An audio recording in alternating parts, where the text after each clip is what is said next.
Muy buenos días para todos, bienvenidos en esta mañana a un nuevo día, motivo de agradecimiento a Dios por permitirnos vivir, por permitirnos amanecer nuevamente con este lindo sol en todo el país, aquí en los Llanos Orientales desde luego.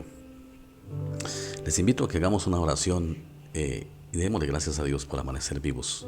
Amado Dios, te damos muchas gracias porque nos has dado la vida, nos has permitido amanecer, nos permitiste descansar una vez más y cuidaste nuestro descanso. Tu santo ángel nos acompañó y hoy amanecimos otra vez. Gracias, Dios. Gracias por tu misericordia, por cada una de las vidas de nuestros hermanos en la fe y en el mundo entero.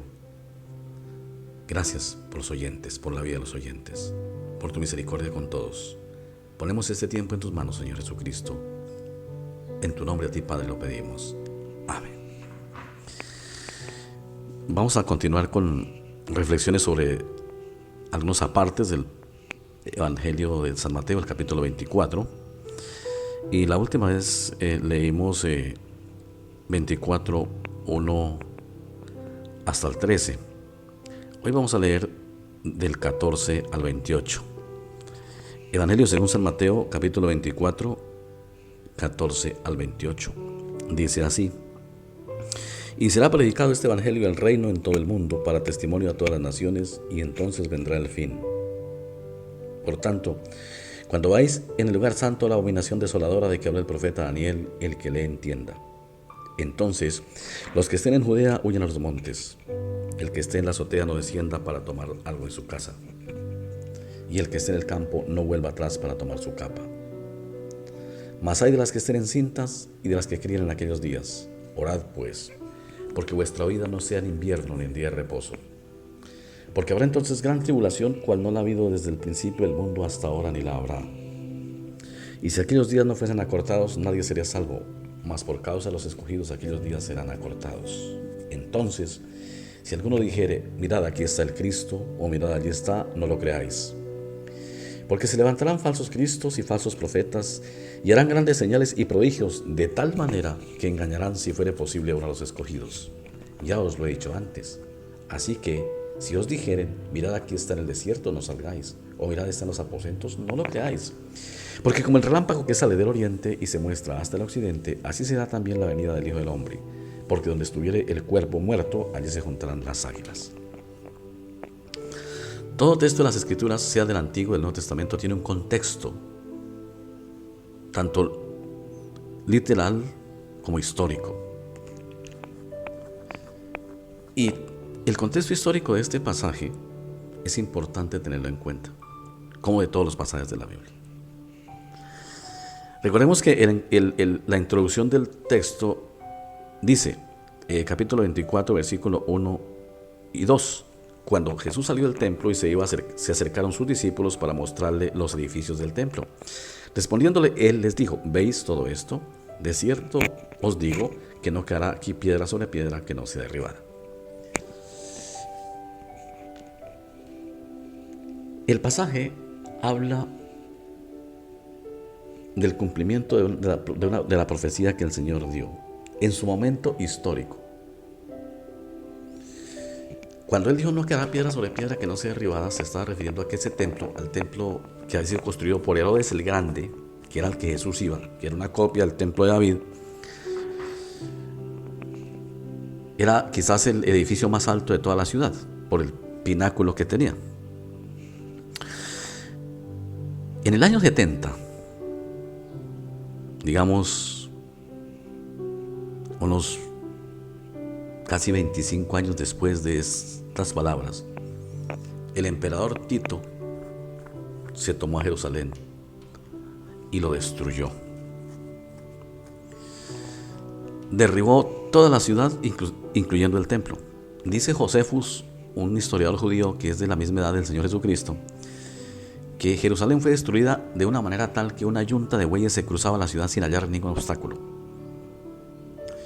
Y dice también el historiador que al templo, antes de destruirlo, los romanos le metieron animales e hicieron cultos paganos, que es una abominación para un judío. porque el templo era un lugar sagrado.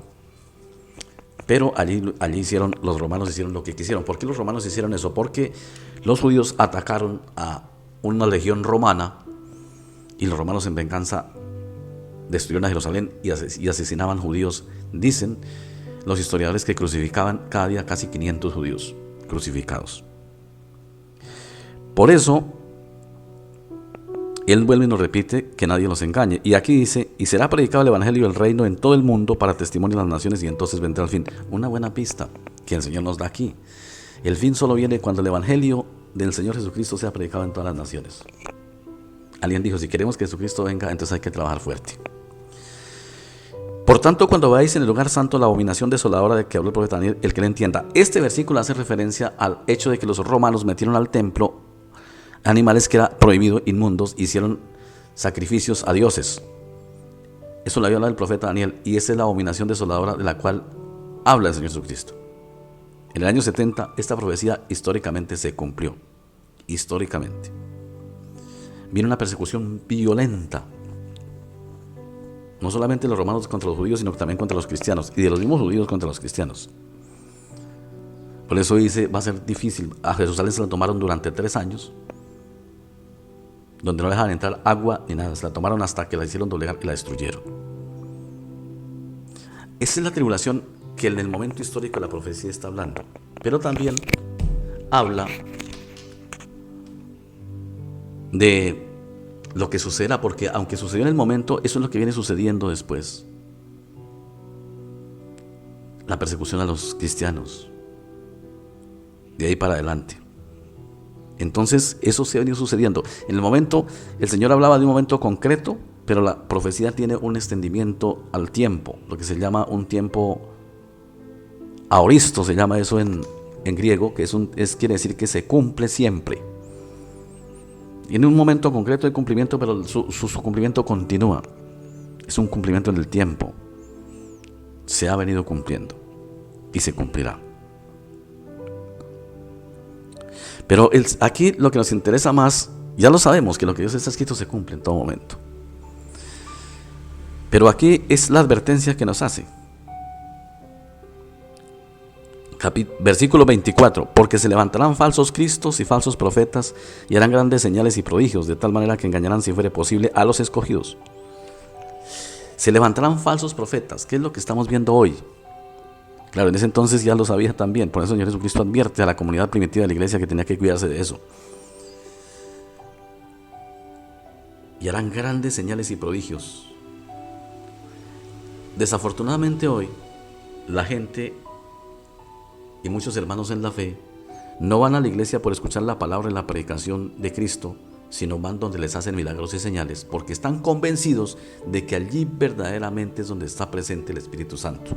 E inclusive se atreven a decir y a criticar a iglesias como la luterana o a iglesias como la presbiteriana, iglesias de trasfondo histórico de la Reforma, de que como no hay milagros todos los días, entonces no está el Espíritu Santo. Y hay hermanos que se han ido de la iglesia porque están buscando milagros y señales. Tengan cuidado, porque los milagros y las señales en la Biblia no son siempre testimonio de que se predica la sana doctrina. Son testimonio muchas veces de la falsa profecía. Y hacen milagros y señales. Dice, de tal manera que engañarán, si es posible, a los escogidos. Hará falsos cristos. Ya hablamos que Cristo quiere decir ungido. Ustedes habrán escuchado hasta la saciedad que se le dice a pastores. Hay pastores que le dicen ungido. Esos son falsos cristos, porque ungido en hebreo quiere decir Cristos, o Mesías en hebreo, y en griego Cristos. Por eso Jesucristo es el nombre compuesto de Jesús, salvación, y Cristos, que significa ungido, que era un título que se le daba a la familia de David, y de ahí viene el Señor Jesucristo. Entonces, cuando alguien dice yo soy el ungido, o tú eres el ungido, le están diciendo tú eres un Cristo. Lo que pasa es que no se lo dicen en español, se lo dicen en español ungido, pero si se lo dijeran en griego, si la gente hablara griego, le dirán Cristo. Hay que tener cuidado con eso. No nos debemos engañar por los prodigios y señales, porque ustedes saben que el diablo los hace. Y dice, y engañarán. Dice, ya se lo he dicho antes, así que os dije, mirad está en el desierto, no salgáis, o mirad está en los aposentos, no lo creáis. Tengamos cuidado, hermanos, con dejarnos llevar por las falsas profecías. Porque donde no está el mensaje de la cruz, donde solo se predican señales y milagros y prodigios, y no se predica la cruz de Cristo, ahí no hay ningún evangelio. Ahí hay una falsa profecía. hay un falso profeta.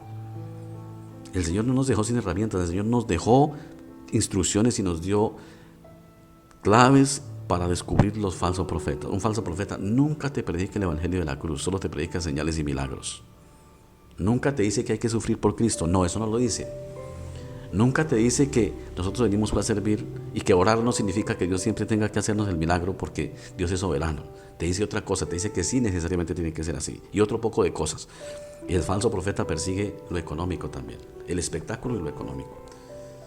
Entonces, hermanitos, qué pena, pero escudriñemos las escrituras y tengamos cuidado de caer en las redes de Satanás, porque estamos en los últimos tiempos. Ya dijimos que desde el mismo día en que el Señor pronunció estas palabras, a hoy se vienen cumpliendo los últimos tiempos, las postrimerías, o sea, lo que se llama los tiempos escatológicos, los últimos tiempos. Escatón significa el último tiempo.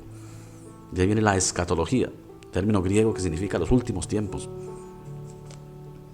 Entonces, y luego dice, porque como relámpago que sale del oriente y se muestra hacia el occidente, así será también la venida del Hijo del Hombre.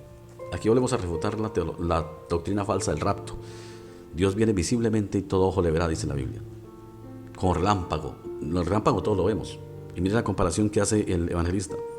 Es una sola venida al final de los tiempos a juzgar a los vivos y a los muertos. Estamos en el final de los tiempos y Jesucristo está viniendo. Y aquí yo estoy viniendo, dice Apocalipsis, en ese tiempo consecutivo. Yo estoy viniendo. Jesús está viniendo. Las preparaciones de su venida se están cumpliendo. Desde el primer día que Él pronunció estas profecías. No nos dejemos engañar, hermanos. Escudriñemos las escrituras y no nos dejemos llevar por los espectáculos y las falsas promesas, por el show, por lo emocional. La fe y el evangelio no son emociones, muchas veces son sufrimientos. El evangelio es sufrimiento en sí mismo. ¿Por qué? Porque en el sufrimiento es que vino la salvación.